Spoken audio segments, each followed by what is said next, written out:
ஒரு பொய்யை மறைக்கிறதுக்கு 10 பொய் சொல்றாங்க. அதையும் நீங்க எல்லாரும் நம்புறீங்க. அதான் கலிகாலம்னு சொல்லுவாங்கல்ல, அது நடக்குது போலங்க.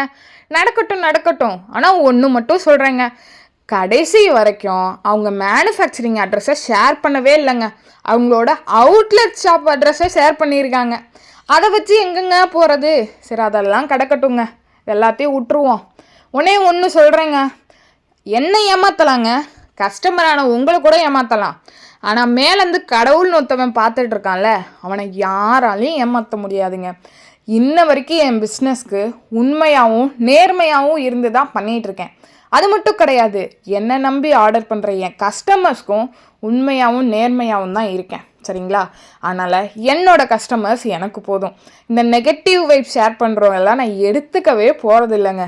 ஏன்னா உண்மை என்னன்னு எனக்கு தெரியுங்க. ஸோ முடிஞ்சால் உண்மையை தெரிஞ்சுக்க ட்ரை பண்ணுங்கள்.